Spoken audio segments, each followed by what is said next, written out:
And we did for a while EDDM marketing, Yep, and yep, for the first three, four mailings, we did tremendously well. And I yep, say tremendously well because among the homes, we did specific targeting because we did all analytics as far as the income per yep, capita, cost of homes and so on. So I picked specific neighborhoods that I want to mail it to, and we did, and we had great return. In what sense? It wasn't overnight, it wasn't yep, one-time shot. I was looking for life-term client, and that's yep. exactly what happened. We sent those probably 10 years ago. I'm still servicing those homes, but Yeah. now we do have maintenance agreements in place, and we're going back to the same house. We're like family. Welcome to the Carpet Cleaner Success Podcast, a show created to inspire carpet cleaning business owners to build their own thriving residential and commercial cleaning business. Your host, John Clendenning, has built and sold successful cleaning businesses for multiple six figures over his 30-year career and is the founder of Carpet Cleaner Marketing Masters, a digital agency that turns your online marketing into a lead generation machine. Tune in as John shares proven tips, strategies, and expert interviews to help fast-track your success in the carpet cleaning industry.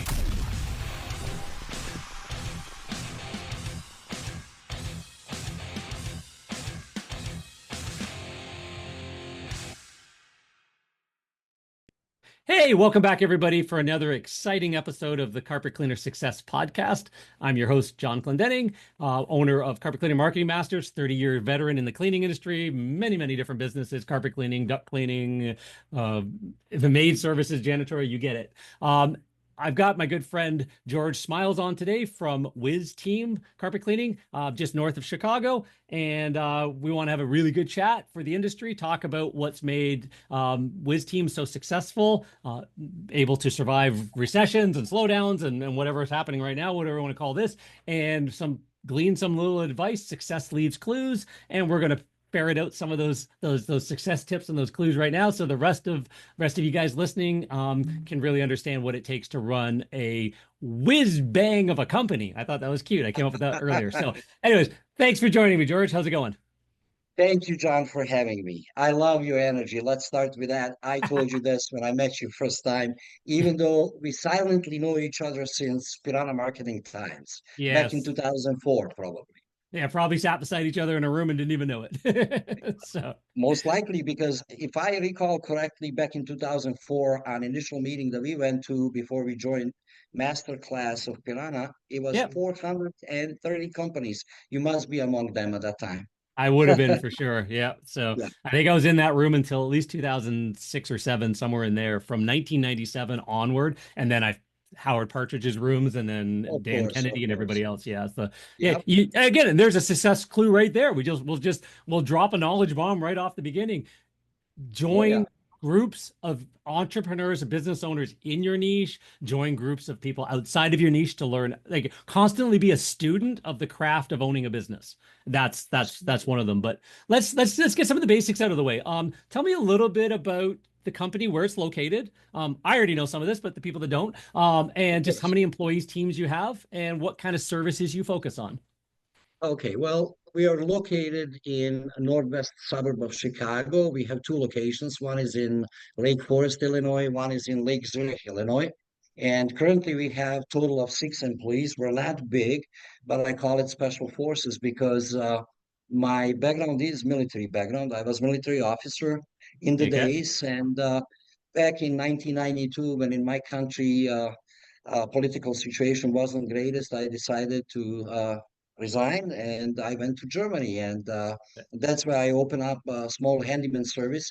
Besides my regular job, I worked 8 hour shifts and Okay. I was doing anything and everything. And that's where I got my first taste of carpet cleaning back in 92. But in Germany, it's a completely different set of rules. You have to have master degree to be Oh, wow. in cleaning business. You have to have a licensed master technician on board in order to use any chemicals in the cleaning process, and Wow. no hot water. Everything has to be done with cold water because of the fumes related to the carpet cleaning. Oh yeah. Oh, So wow. Interesting. Yeah. and oh yeah, in 1998, in 1990 actually seven, we decided to move to United States. When we Yeah. got here, I worked for a local carpet cleaner just for a bit, And I noticed the difference in the equipment and procedure. And I said, you know what? I'm not going to work for anybody else. I'm going to open up my own. We started from small storage unit of 100 square feet Yeah. and owning only portable system. And we got into it. And my wife, Mia, was with me from the day one. Okay. We did a lot of legwork, spreading little flyers here and there, residential housing and commercial buildings. And slowly clients start coming in. I mean, Yeah. customers at first, and then we turn Yeah. them into the clients. Yes. Yeah. Cool. So Yeah. And right what now, did you focus on? Carpet cleaning, upholstery cleaning at the beginning compared to now? Like, so we're well, talking like obviously about 25 years, 26 years, somewhere in that range. Um, Again, you're working with that when other company and then starting your own. Yeah. What kind of services did you start with, and what have you kind of explored and expanded into, or not expanded into?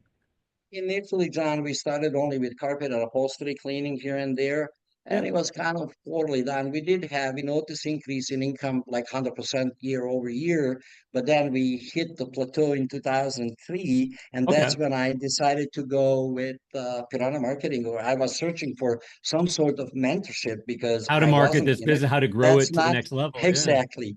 That's not my Yeah. background, but we started with those two services. And currently, we offer full residential carpet cleaning, commercial carpet cleaning, using all types of methods. Yeah. Oriental area rug cleaning. We own our rug studio as well. And we do air duct system cleaning, tile and grout, deep cleaning of hardwood floor, water damage, structural drying, fire, smoke, and mold Wow. remediation. Just to All of it. mention a few things, Just to mention all a of few. those services all of those services we offer, we're not necessarily targeting clients, new customers actually, to call us on water damage jobs because we do have pretty good client base of about Yeah. 3,500 people, which are most of them are very high-end clientele, and I can't even talk about some of them. And in Mhm. case of any restoration needs that they might need, they're my priority one. And if Yeah. we have a slow season and somebody calls from Google, of course, we're going to respond if our schedule allows it, but Yeah. that's not our primary. Our primary is carpet upholstery, air duct system cleaning. Those are the biggest carriers. Yes, And that's what that goes back to is like you mentioned again, language is really important. So I love the distinction. Customer is transactional. Client is absolutely. when you repeat, they love you, they're yours, you're theirs, and there's a relationship there. And that Mhm. like again, there's a lot of people that kind of chase the next shiny thing. Oh, let me get into hardwood floor or luxury vinyl floor cleanings and this kind of stuff. And that's great if your clientele want to add it on. Like if it's something that you decide you want to your client base. But if you're trying to do it just to expand for expansion's sake, you got to know what It you're doesn't willing to work. do, want to do, right? Because restoration is a hard game to play in, Oh, and you either absolutely. spend all your time beat up trying to compete against everybody else, or you just tell your clients, hey, if you ever get a problem, I'm your guy. Yeah. It's a boutique service. We'll come out just for And, you. and that's and John, in all honesty, that's exactly how we do it. For example, we started with few services, and over time we just added additional services as we gained requests from our existing client base. Yeah. And for example, air duct system, I didn't start until 2003. I Okay. had the truck, I didn't have all equipment, but Yeah. then I used to refer other people, and then I would get negative feedback from my clients, and they're high end. They want premium service no matter Yeah. what. And I said, you know what? I'm going to educate myself. I became NATCA fully certified and fully Yeah. fledged member and licensed in it. So as an air system cleaning specialist, ventilation maintenance, and mold remediator. And we started offering that service. And right now we network with several HVAC companies in the Yeah. area. One of them has 130 full-time HVAC technicians on field. So Yeah. if they replacing air handling unit, they're calling us before replacement of new one in order to keep manufacturer warranty or simply as a maintenance, part of the Gotcha. maintenance. And that's what we advertise through all of our marketing stuff to our existing clients. We send Yeah. newsletter and they know what we do. So So there's a yeah, couple things to unpack right there. So one thing we talked about was high-end clients. We're going to talk about that. We talked about absolutely. the HVAC referral partners. So Hmm. again, success leaves clues. We're dropping bombs here. And then we talked about a Absolutely. newsletter. In that little conversation you just had there, there is three big things I want to unpack for a minute about marketing and stuff like that. But when we talk about the high-end clients, let's go back to the early days, the early 2000s compared to now. What got you, how did you like I don't think you cherry picked as much in the beginning. Maybe I'm wrong. You tell me. But when you first start with, we kind of got to pay the mortgage. You got to pay the, we got babies in the crib and stuff like that. We got to have food on the table. So we do what we can. But eventually we start getting savvy and going, oh, I like these people better than those people, or this one's okay with a $2,000 residential carpet cleaning job, and these guys are only good with $200. I want more of the 2,000. So tell me a little bit, just sort of get a brief story about the transition between what you would have been doing in the early 2000s to compare to what like the type of clientele you want now, you target now that respect what you guys do now. Like, how did Well, that transition to marketing happen? Well, we kind of accumulated within 3 years. We got like 1,000 people on our mailing list. Okay. But like you said, they were not all high profile. There was like mediocre, low end housing rentals here and there. And I realized doing rentals, going there, spending my time, you create most sweat. You get exhausted, but least amount of money comes in. That's when the rule of 80/20 Yep. jumped in. 20% of our client produce 80% of income. I was driving back home after exhausting day, and Mia was with me, and I said, my goal is within 2 years to have 300 clients that produce what currently 1,000 of those people will produce. And we start shaking the apple tree and bad apples fell off. I Yeah. simply start increasing my prices tremendously. I Okay. wasn't cheapest guy even at the beginning, because you got to keep in mind, in Germany, I had opportunity to work for, at least in Munich area, I worked for people who own Mercedes-Benz. I mean, Yeah. not the vehicle. I'm talking shareholders Oh, owning okay. Mercedes, Gotcha. part of the Mercedes. Yes. Well, walking in the house, just one example. I know if this is going to be appropriate, but before we walked in the house, German Shepherds would have to smell our hands. We Hmm. walk in, then you would be greeted by the butlers and people servicing the house, and you would do specific area of the home, different services at that time. Yeah. And and at the end, nobody's asking you, nobody's bothering you. You work at your speed, but you got to produce top quality product every time. Yeah. And price wasn't even on the table. They didn't even ask how much it's going to cost. And I said, and then I worked for people who owned art galleries, who did art, oil-based paintings, Yep. restoration from museums. And I would paint with regular paint with 24 karat gold added to it. And those people would ask me to join them for tea and Yeah. stop the work, let's relax. And they wouldn't ask how much it's going to cost. I knew that this is the type of profile of client that I would go after when I Yeah. got here, but it was hard. First of all, I didn't spoke lick of English when I showed up here. Mia and I, we had to take 6 levels of English classes, work during the day, go at night to Evanston College and take the classes. And through the conversation, we improved it. So we spoke Serbo-Croatian, which is Yugoslavian language, Yep. spoke German, and now English. And I tell all of my clients who are meeting me first time customers, I say, well, yes, you're going to ask me where I'm from. I do have an accent, but when I go to sleep, I lose it completely. It's gone. In the morning, it's back. No matter what I do, they crack laughing, and I joke on my own. So, Yeah. yeah, And I think that that's what it is. mindset is really cool because what you saw back in Germany opened up your mind as Yes. a young person to the possibility of what the clientele could be. And I think some people start thinking that, well, me and my buddies, we've had a keg party, we've rented a machine or hired Stanley Steamer, and we're not paying more than $200. That's what carpet cleaning is. I think it was Dan Kennedy who originally called it marketing incest. Everybody starts looking at the $99 3 rooms and go, oh, that's what I should be a discount $99. I should be on Thumbtack. I should be, leads, leads, leads. Let me chase leads. And you and I know that it's if you find the right quality people, you kind of also Absolutely. get in their club as well. Like it's like they start telling their friends, like there's all like I don't care if you've only got 200 in your local market or you've got 2,000 that live around the golf courses and are in the nice neighborhoods. They don't want the discount in their house. No, So absolutely. No, you end up there is a crowd that is cleaning for those people, and if it's not you, somebody else is. So how do you get in absolutely. front of those people and target them? And what did you do to get in front of these people? Because so you and Mia made a decision that hey, I want better clients, which is great. Again, Tony Robbins, be decisive, make a decision, now act on it, and it gives you a guiding light, a north star to chase after. What did you do to target these higher end people? Like as far as marketing, as far as finding out referral partners that know them already, that like what would you do in the next couple of years when you made that transition to 300 customers that paid you $1,000 a year, 300,000, 400,000, instead of having to do 1,000 customers at $300.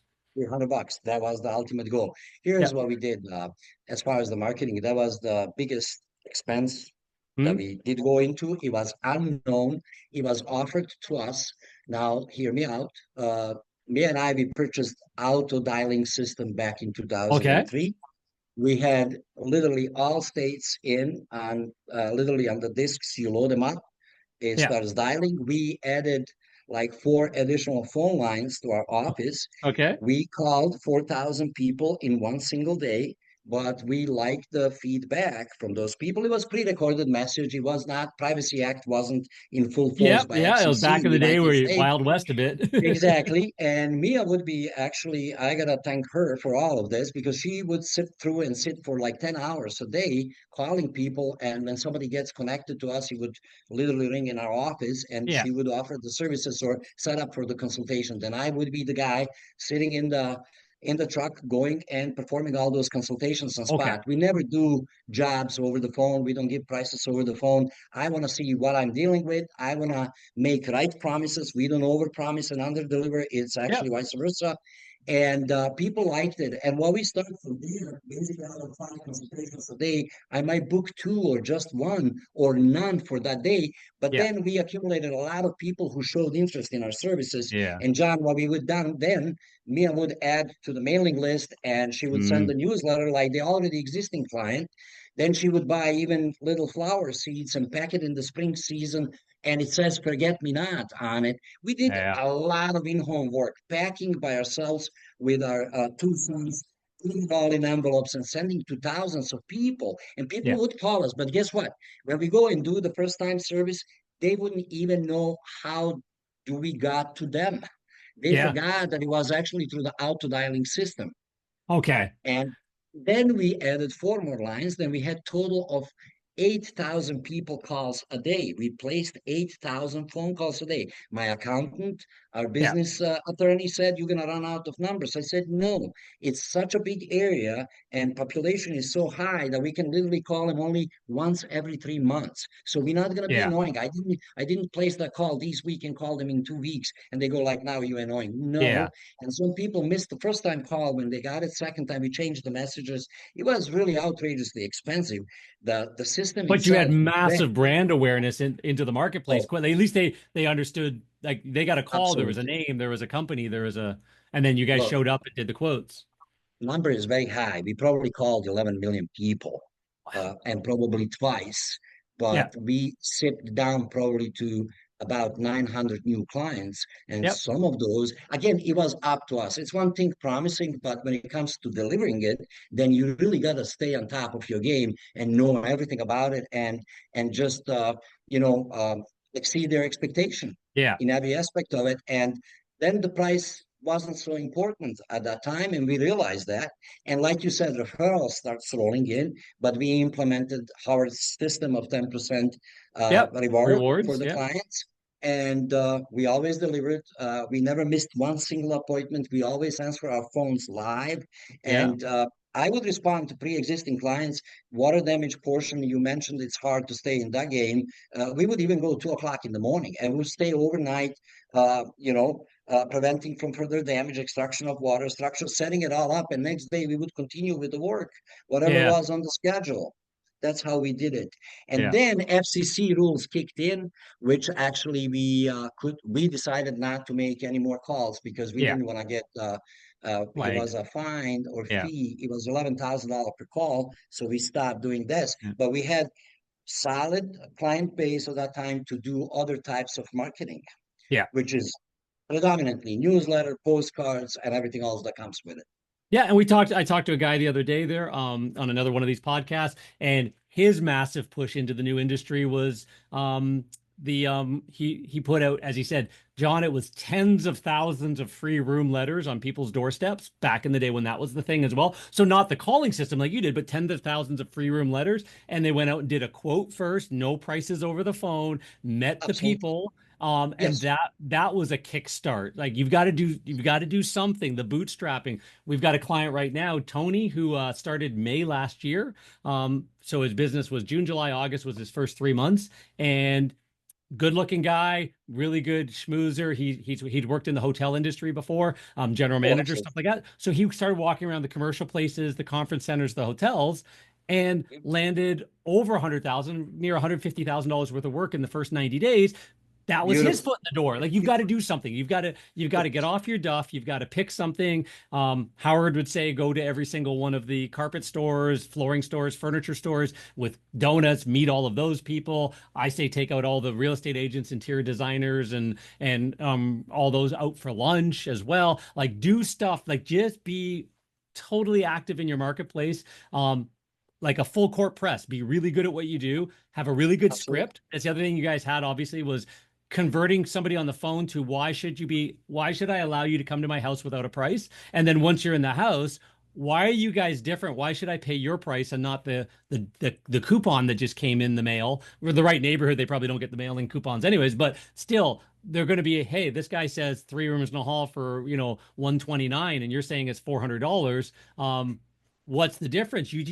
Like, they're literally just asking a legitimate question. If you can have an answer prepared ahead of time that explains properly to them, educates them, it's education-based marketing, Absolutely. then the right people are going to go, okay, that makes sense. The wrong people are going, man, I don't think that's real. Let me think about it. And they didn't become a customer, and they saved you the wasted time of doing a job for somebody that would never be thankful anyways, right? So Absolutely. 100%. Under you play that. that game, and then you've got the newsletters, as we talked about. Mailing is still an important thing. Mailboxes are emptier and emptier these days, so if we can be in front of good clients, not just trying to be the freebie emails, which only gets open 20-30% of the time, if at all. Not text message marketing is great. We talk about it all the time, but anybody who's tried text message marketing loves it the first time. Oh my God, this is amazing. They do it the second time. It's okay. It seems pretty good. By about the fifth time, they're going, well, this doesn't work as well, or they got people unsubscribing because they used it too often. It works well if you only use it lightly, right? If you text somebody, I'm going to show up in an hour. I'm going to show you, see you tomorrow. I'm going to show up in an hour. And then you text them right afterwards. Hey, thanks so much. How was the job? Fill out a survey. That texting is transactional, and everybody with their dentist and everything else enjoys that. But out of the blue, if they all of a sudden get a text every single month, they're going to go stop eventually, right? So Oh, you want to yeah. have a marketing mix that honors Yes. and respects the people that you're working with. True. So Also, John, I just want to add, we did for a while EDDM marketing, yeah, and yep, for the first 3, 4 mailings, we did tremendously well. And I yep, say tremendously well because among the homes, we did specific targeting because we did all analytics as far as the income per yep, capita, cost of homes and so on. So I picked specific neighborhoods that I want to mail it to, and we did, and we had great return. In what sense? It wasn't overnight. It wasn't yep, one-time shot. I was looking for a lifetime client, and that's yep, exactly what happened. We sent those probably 10 years ago. I'm still servicing those homes, but yep, now we do have maintenance agreements in place, and we're going back to the same house. We're like family.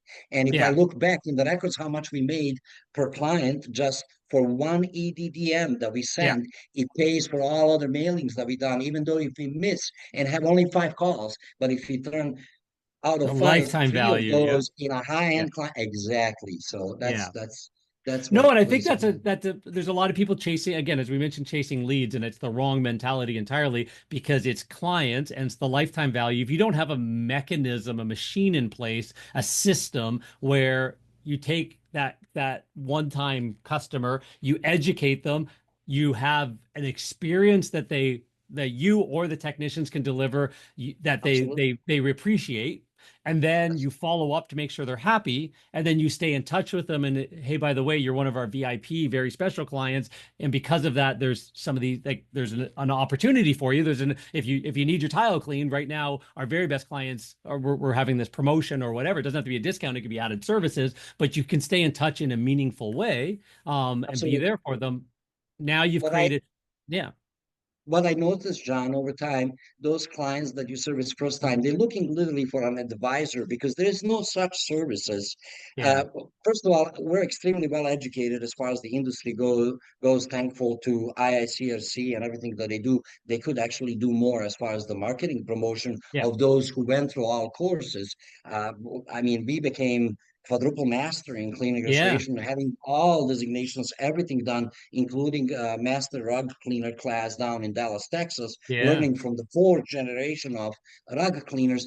And when you go in the house, the way I approach it, the way I sell it and demonstrate what should be done and talk to the client, obviously they want your advice. How often? What should I do? What is in case of spills, Yeah. spots? What should I do in case of pet accident? Those kind of things. People forget. They go, they scrub the carpet and they walk out without talking, without engagement. They look Yeah. for advice. They call us for unrelated services. Who do you guys Yeah. would recommend to use? Yeah. That's what I want because they become dependable as much as we are dependable on them. So So part that's of that right there is that, again, that's that educate yourself. You're a business on your craft, on yes. how to run a good business, but also on how to do the service. We used to get the exact same thing. People would call in, we'd have a conversation with them, we'd ask them about stains, what caused it, things like that. We'd have those conversations. By the time they'd done the phone call, they're going, you know what? This is the fifth place we've called, and nobody's as professional as you guys. Like nobody That's is going exactly. that deep. That's Other people didn't even answer the phone. They had an answer machine. Nowadays it's AI. And it's like, no, have real conversations with real people, show them that you know what you're talking about, train your staff to constantly, ongoing, all the time, yes. train yourself all the time, always be upgrading your skills. And when you do have those conversations with customers, you can talk about, well, with Coulomb's law and Bernoulli's principle of physics and all of these different things that come out of IRC drying classes and airflow classes and all Well, of when it that kind of comes stuff. to Yeah. it, yes, Yeah. but Yeah. mainly it's maintenance. Like I said, when it comes to water damage, we Yeah. just did a week ago. Client moving from Chicago in one of the suburbs, literally 11 minutes from us. Yeah. He got us through his father-in-law who lives in Lake Forest. He goes like, I Yeah. see visiting trucks all the time here, even though it's a different suburb. Why don't you call him? He called us. We went in. I consulted with him, gave him Yeah. price. He agreed immediately. We went to deliver the job, John. Yeah. And at the end of the job, I can speak numbers, right? Yeah. So Yeah, for the sure. Yeah. job was done in 4 hours, Yeah. $3,600 carpet cleaning job with Yeah. protective finish application. And guess what he did? He Hmm. folded $1,000, 20 bills, tip to the guys. Can I say anything more? But Yeah. Past Saturday, we're working because we work nonstop for the past 6 weeks, Yeah. even weekends and including Sunday. I told you, Yeah. what about? So You're he called it dedicated. Saturday. He had a little water intrusion through the window well. Guess what he did? He called our emergency line, which paged me. We called him same day. We responded back to the house. After Yeah. I finish conversation with you, I'm going to go back to the house to double check the moisture and equipment is already Yeah. picked up. So that goes to say, Yeah. again, so Yeah. There's no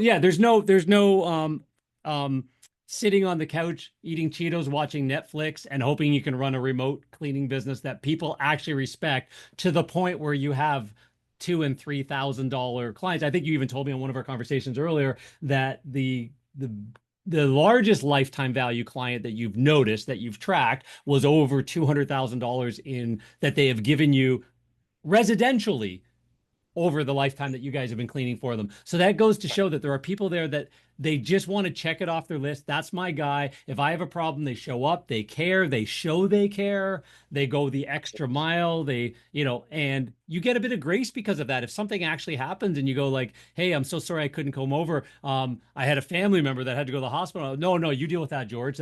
You get that grace where you wouldn't get that if you were just a transactional customer. They would go, I don't oh really no, care what your problem is. So no, they're yeah, willing to suffer a little bit if you cannot accommodate them immediately unless it's yeah, an emergency. And they go, no problem, we'll wait 5, 7, 10 days, whatever might be the case. Yeah, yeah. you're absolutely right. Yeah, Now you yeah. mentioned that referral partner with all of the like the HVAC and stuff like that. What have you done over the years, like BNIs, chambers, meeting people, just your own friendly personality? What do you do to get these other business owners to go, you know what? Wiz team is the one, George and Mia. Those are the people I want to recommend.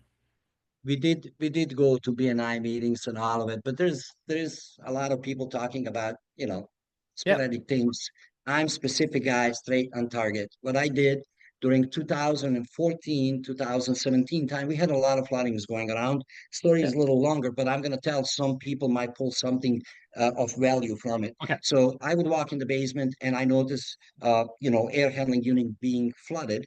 And I knew that the insurance company will cover the payment for it. Obviously, we're not licensed installers, nor I want to Yeah. go into the field. We're not jacks of all trades. I'm trying to be best in my trade, but that's somebody else's expertise. Yeah. So I was looking for somebody that I can rely on.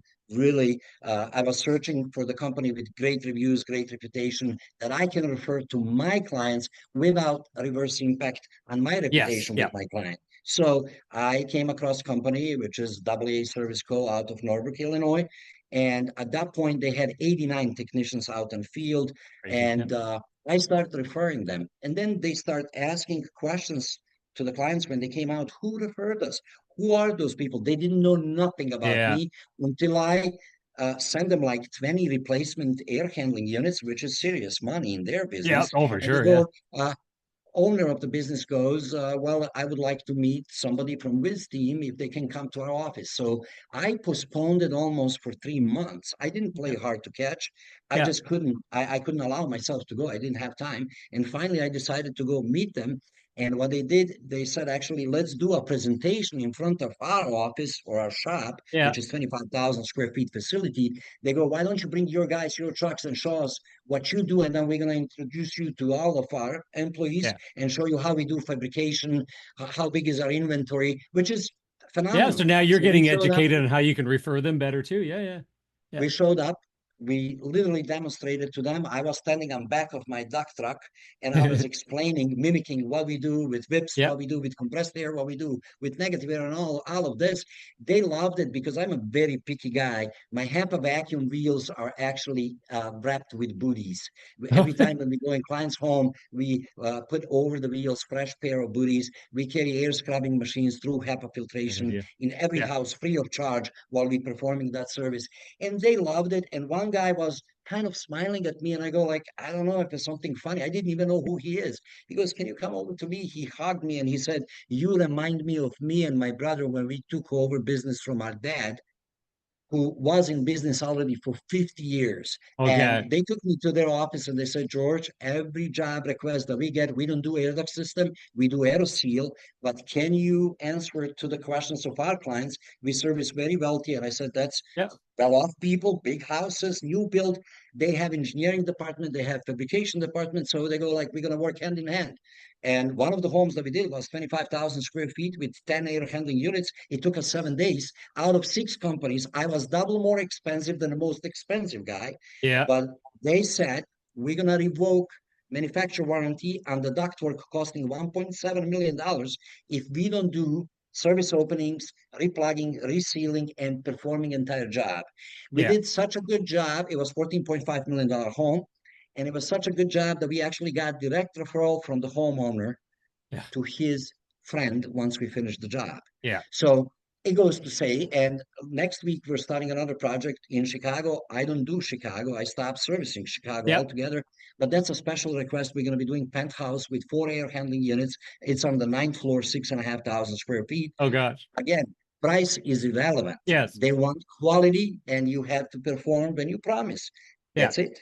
A quick question on that one. Totally geek out on the side. Is But that let me are you going say this. up the elevator with a portable? Are you using a pig nose off the balcony? What are you doing for the No, and in Chicago, based on the location, I go on in pre-inspection wherever I can. I Yeah. use gas-powered negative air machine, Yeah. which is custom made for me. I have Okay. other units, but that one, like I said, I'm very picky, and I want to give above what they're paying me. At Yeah. least I want to create that feel by my client that they're getting more than they pay me. And Yeah. there is almost like silent obligation, use that guy for something else. And many times on same service, they go, do you guys do this? Oh my God, I'm What so else do you impressed. do? I'm so Yep. thrilled. Yeah. Nobody Yeah. done this before. But what I did with the referral client from HVAC company, every Christmas, I would pack, now hear me out, 120 bottles of wine. I became wine angels, and we Yeah. pay monthly. I don't drink. We accumulate a lot of wine. Then I Yeah. pack it nicely, and we deliver for Christmas to all of their technicians. Okay. Then I go on Fridays and we buy 15 boxes of donuts. We buy Yep. coffee, even though they have coffee makers there. Then, Yep. vegetables, Yeah. fruits, we deliver to their office, and they go, "You want to make our people fat?" It's not. It's just my way of saying thank you, guys. Thank I you. Yeah. truly appreciate it. So Yeah. And so the lessons in that, think about it, is so for a junior guy just starting out, again, have you met every real estate agent, interior designer, taken them out for lunch, offer to clean their house for free to show your great service, do all of like just give to get. Bob Berg wrote a book, The Go Giver, worth listening to. Again, I believe everybody that's driving around in a vehicle or going for a walk at night or whatever by yourself with your dog should be listening to things that empower them and teach them something new. Go Giver would be a good one. How do you give with a giving hand first? With like again, like you did with the HVAC. There's like, hey, it would be nice if these guys started referring us, but more importantly, I want to refer the right company to my client, even if these guys never even notice. I feel good about what I just did. You're doing it from the right frame of mind. And that frame of mind means that, yes, I also want to give you gifts because you're referring us and you're helping my business grow. So it's a mindset. Once you have the mindset, it's like, okay, who else can I do this to? Because this is great. I'd love to give back more and more and more. And again, it's that giving that you receive back. Like again, if you are joining any of these groups and stuff like that, if you're standing there flipping burgers or pancakes and the guy beside you owns the Mercedes dealership and you're chatting away, if you didn't join that group, if you decided not to show up on the Saturday and just volunteer your time cleaning up the beach, cleaning up the shoreline, whatever it is, wear your uniforms, drive in your van, might as well promote your business a little bit, but also make sure you're talking with people around you. Next thing you know, I ended up with a BMW and a Mercedes dealership that way. Is I met the general manager and he said, "John, why are we not, why are you not cleaning our facility?" Started to clean the facility a bunch of times. And again, we weren't cheap either, but we did it right. It was, they didn't have to do it on a Friday night, waiting till Monday to dry and stink the place out, all that kind of stuff. And after a few visits, I would always wander in after the crews went and did the cleaning the next day to make sure they're happy, chat the fellow up, bring him a coffee, whatever. And eventually you end up with a rapport. You end up just being friends. Like you end up talking real to these people, not like stuffy. And I said to Jamie was his name. I said, Jamie, why are we not cleaning your house yet? I don't think we have your house on our calendar, right? And he's going, yeah, we should probably get you in there. I should call my wife. And I'm going, you should probably call her right now and get something in to at least get a quote done, right? And he did. We were just laughing. I was kind of poking him a little bit. Ended up doing the house. And I said, you know what? How be this? Would you like your house cleaned for free? And it was the first time I'd ever done that. I'd learned it at an event somewhere, whatever. I said, would you like your house cleaned for free? Why do you want to clean my house for free, John? I said, well, because what I'd like to do is most of my clients have Mercedes, BMWs, fancy cars in their driveway.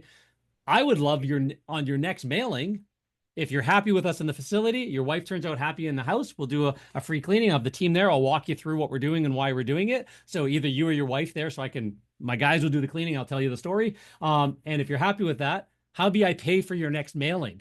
And the next mailing you do to your database, I will pay for if you can put a letter from the general manager endorsing my company, like just saying, hey, we used you for 6 months at the facility. Now we've used it in my house. I would recommend these guys. They guarantee if you're not happy, it's over. And next thing you know, we ended up with like that one contract was probably 20,000 the first year worth of work, but those are clients, not customers. So hundreds of thousands over the 20 years since that happened. And then he's the one who said, by the way, I'm part of a dealer network.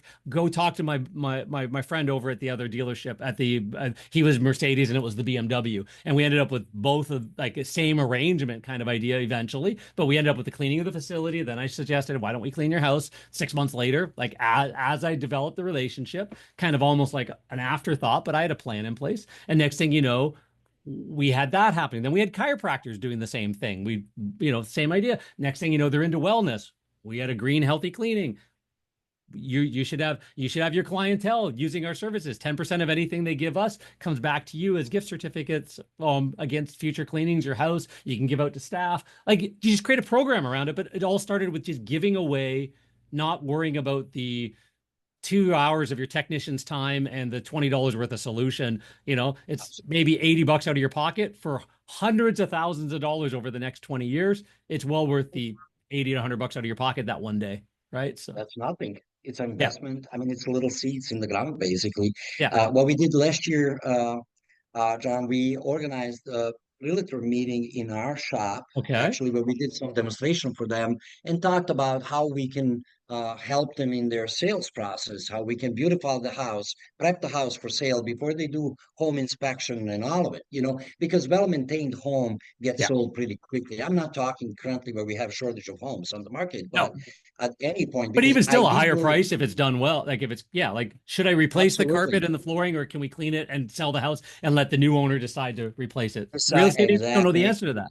So yeah, You yeah, took the sentence out of my mouth. That's yeah. exactly what I No, said. and But you're teaching them because it's not like, hey, by the way, come and see what I do. Me, clean no, carpet. no, Me no, do no. this. It's what I No, it's can do like, for how you. can I help you? Yeah, That's right. that's the So whole point. Yes. yeah, And what else we did as far as the real estate agents go, because you touched the topic, we did go to the sales meeting. I would go to the sales yep, meeting, talk to them. I would play a quiz with them. Who gives me right answer? How long should carpet dry?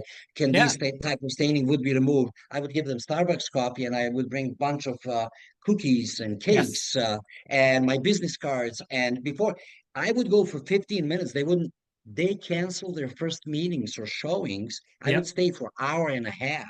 yeah, yeah, And then I would get flood of calls from those realtors. It was like, I have a house with problem yeah, having this, or yeah, we can't be solution to everybody because some of them too far gone, but yeah. But we did help a lot of them. And over time, we ended up friends with those people, and yeah. they ended up being managers of some of the real estate offices Yeah, down the they road. end up with a So crew behind them, and yeah, that's exactly. that's that's how it goes. One Yeah, little example.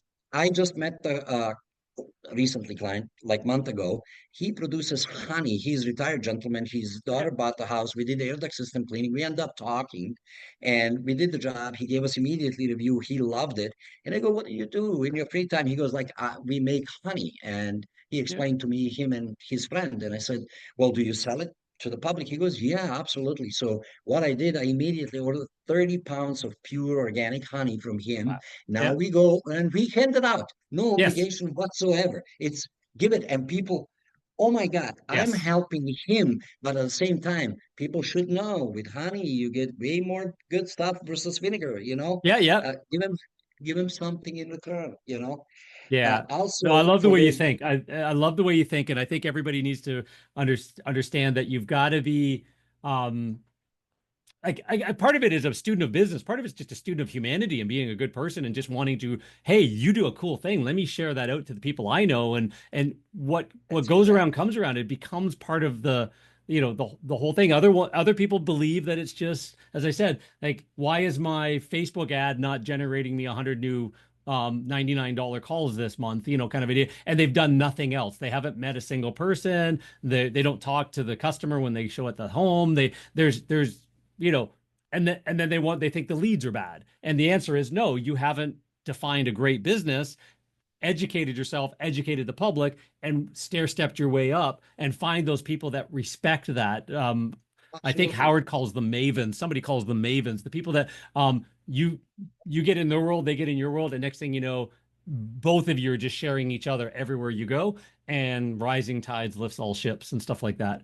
So we've got a lot of positive stuff. What would you say some of the pitfalls? Has there been anything like over the years that were sort of like, dang, in hindsight, I probably shouldn't have done that? Is there anything that, like struggling I, carpet cleaners, people new to the industry or having a I tough time growing should kind of avoid? I did s- I did something. I mean, some people might think differently. Obviously, that's their opinion. I purchased a contract or extension of our contract for a year for 13 condo buildings, which was like almost 2,000 condominiums, and I Okay. had different division of full-time janitorial and maintenance service. Obviously, we locked association in contract doing carpet cleaning every 6 months, tiling out in the lobbies, Yeah. steam cleaning up garbage chutes, high pressure washing of the garages. We were washing like 500,000 square feet of underground garages twice a year. But Okay. the income there, I couldn't increase tremendously. I did because they used to, uh, previous company who had kind of lower prices. I increased it after first year and Yeah. we kept it going for 13 years. But Wow. it would Impressive. it would, yeah, it was a lot of water damage, Yeah. holding cleanups, all of it kind of, increased the income, but I still wasn't happy with it because I couldn't make them on the level that I would love them to Yep. be. And they would waste a lot of our time. I call it wasted time because Yeah. in the morning we would get calls from association, keys in elevator shaft, can you send your guy? I mean, okay, call back and you lose Yeah. like 15 minutes just tracing one item. I had to have extra people in the office handling this. And I said, Yeah. we got to stop it. And we start canceling those contracts one by one. And, some people would say, well, you lost a lot of income. Well, that's just income on the paper. I don't believe in it. Yeah. True income is when you go out, your hourly rate, your true profit Yeah. and cost of doing business. But this wasn't predictable. We wasted a lot of time and energy. And I Yeah. would never do the same mistake that I did. We didn't lose money, but we lost a lot of time, which equals the money as well. Yeah. And that, We no, focused on great. our residential and commercial clients, but Yeah. those two kind of didn't go well hand in hand. Some Yeah, great. people No, might great, believe great lesson because there's a lot it's of people that start out cleaning those rental apartments. They do greasy restaurants at 2 o'clock in the morning, and they go, well, at least it pays the bills. Well, does it? Because now you can't be out at 8, 9 o'clock in the morning knocking on doors and meeting the right people that is going to grow the business because so you do really have to take stock in, are you just trying to make a buck or are you building something that fits your vision, your lifestyle, and then once you've locked that in, who your ideal customer is, who your ideal residential customer is, who your ideal commercial customer is, then how do I find those people? And where do I yes. go for that? And put all your energy behind that. And you'll find that And if that's you, exactly what we did. yeah, We restructured the business yeah, and we focused all of our energy on regular commercial clients, yeah, regular maintenance, meaning of carpet, yeah, but not on a daily basis. We yeah, used to maintain facility of 33,000 square feet office space, cleaning daily, and then going every 6 months again, doing carpet and yeah, upholstery and all of this. Yes, it created extra income, but when you put on paper how many hours and how much yeah. equipment is needed and all of this, it's not income ratio is not the same. No, It's and to not manage those nearly employees, they're a different level as employee than you got a carpet absolutely. cleaning technician that's making 80, 90,000 a year, 70,000, 100,000. I got one client, his carpet technician's 117,000 last year because high-end service, pay well, performance bonuses, things like that. That's entirely different than a $30,000 a year um, janitorial maid type thing that literally just in that field, that's the best that's who you're finding. That's the best you can hire. But it's also, there's a lot more turnover. They're not sticking around as long as well. And there's just a lot of management, which again, for the people that do that, bless your hearts. There's a lot of management. You can run a team of 100 cleaning staff and do all that kind of stuff and middle management and all that. But you could also run a team of 6 and be just as profitable with the right marketplace and the right marketing. So, Correct. right. Yes. So, I think we had we've covered a lot of ground here, and I think there's a lot of nuggets that we'll pull out of this. Would you give any parting advice to, again, either somebody just starting out or somebody struggling with the unusual economy we're in right now? Some areas, like the rich people are richer, the poor people are poorer, the middle class don't know where they fit in anymore, and stuff like that. And people that are trying to sort of chart their own course and create their own service business, again, whether they've been at it for 5 or 10 years and haven't figured it out yet, or they're brand new, what kind of parting advice would you give somebody right now in today's environment? And I mentioned a few things. First of all, they got to write the system, how they're going to function, even though they might not have all the people in all those places. They need to structure their business correctly. They need to write the system and procedure for every single role in the business, because Brilliant. as the business grows, those positions will be filled in. I'm sure you know what Yeah. I'm talking about. Yeah. But every single step to basically get the outstanding results, even from ordinary folks when you hire them. That's number one. Number Yeah. two, all staff must be uniformed and it must be across. It cannot be different type of shoes, different color of shoes, everything, because it shows. People talk about it.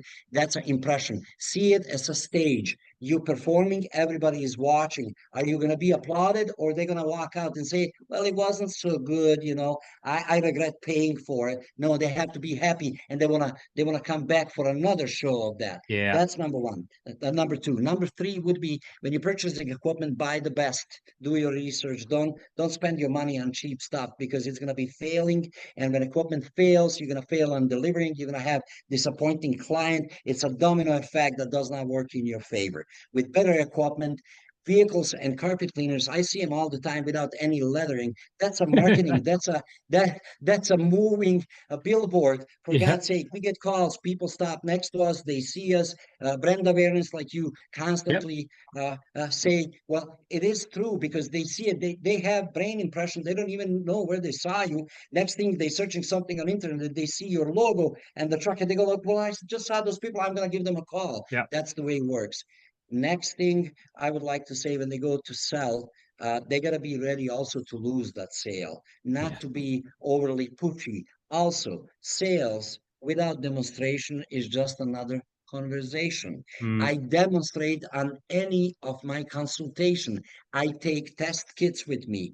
I demonstrate the level, soil level in the hardwood floor, in the tile and grout. What is going to be my success rate in cleaning? I want to engagement with the client. Once they invest the time with me on the consultation, we don't even talk. Then the question is, when can we schedule it? I didn't even say the price yet. Yeah. So, and when I write it down, it's hard to pedal back.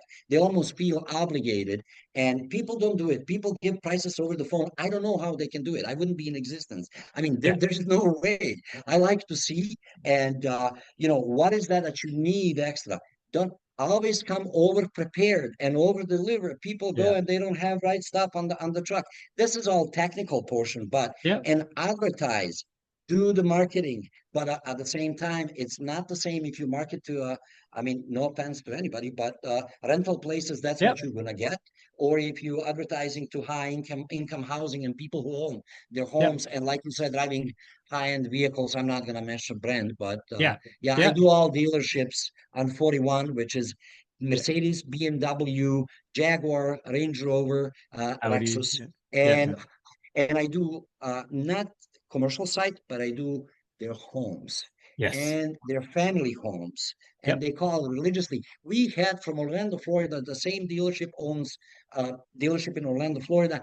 They shipped, guess what? Sectional sofa to me, and a large Like, oriental rug yeah. to Illinois to be cleaned, protected, packed, and their driver took it back to Orlando. And I said, guys, if you just called me, I could recommend it somebody with a Yeah. lot of experience. I would do my own research, talk to the people, and literally recommend somebody. They go, no.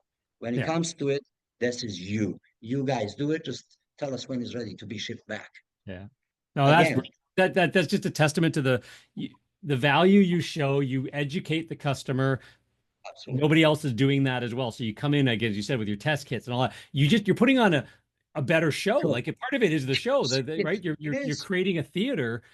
We used to have in our spotter kits when we had this emergency spotting kit, I got a decal put on the front of them said emergency spotting kit that looked like an EMS kit. It was a big red plastic hard-sided thing. You opened it up. I went to the camera store and bought those chunks of black foam so I could cut circles in them for each one of the bottles and stuff. So you opened it up and it looked impressive inside. But on this half of it, the last 6 inches or so was where we put the lab coat, the goggles, and the gloves. And again, hard to get technicians to put goggles and gloves on when they're spotting like they're supposed to, but you give them a lab coat.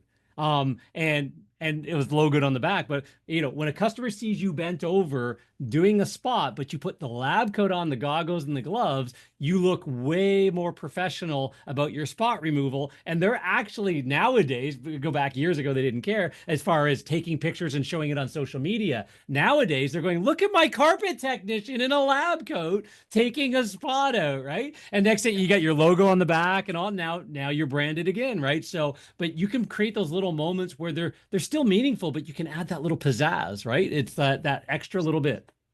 So Absolutely. Yeah. cool. 100% agree. Yeah. So I think we dropped a lot of information here. I think the moral of the story is owning a business is not easy. It's not meant to be easy. You got to think your way through it. You got to work your butt off.